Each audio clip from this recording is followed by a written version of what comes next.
loolu c'est sûr dans ci localité yëpp on va essayer d'organiser mais xam nga dimanche suñ fa jógee ba pare koor gi mooy ñëw donc duñu mën a tëgg làmb ouais.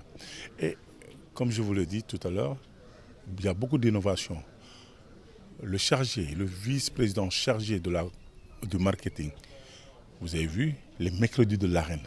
Pourquoi les mercredis de l'arène? C'est lui qui a inventé ça, qui a créé ça pour faire lutter les jeunes, pour donner du travail, des possibilités d'avoir quelque chose. Donc les mercredis de l'arène, personne n'a organisé les mercredis. Et il a osé dire comme par exemple les mercredis de l'arène. Et pour commencer les mercredis de l'arène, il commence par la lutte traditionnelle sans frappe, par une mise de 3 millions de francs.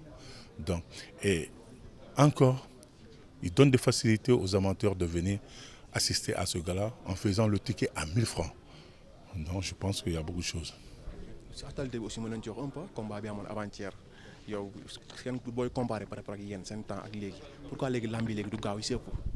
Enfin combat bi passé mënuma ci commentaire parce que pourquoi mënuma ci commentaire je fais partie du CNG et j'ai entendu que par exemple am na ay réserves boo xam ne def nañ ko donc en ce temps-là je ne peux pas me prononcer du combat. Je laisse comme par exemple au porte-parole de se prononcer. bi nga duggee CNG bi léegi est-ce que yan la d'abord sa intégration CNG mën nga wax nan la demee.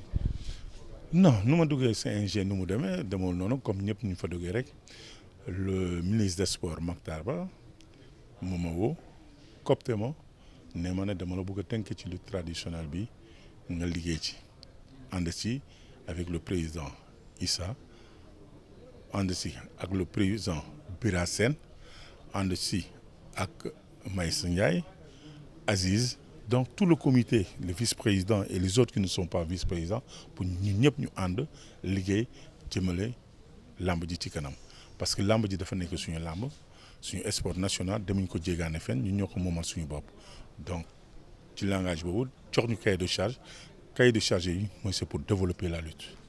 Une question de comment ça se passe bu ñu fa nekkee comment ça se passe. Non ça se passe très bien les choses sont claires ku nekk xam na ne dañu war a jàppante pour liggéey. Enfin c'est pas facile tout début est difficile mais je pense que par exemple ça ira.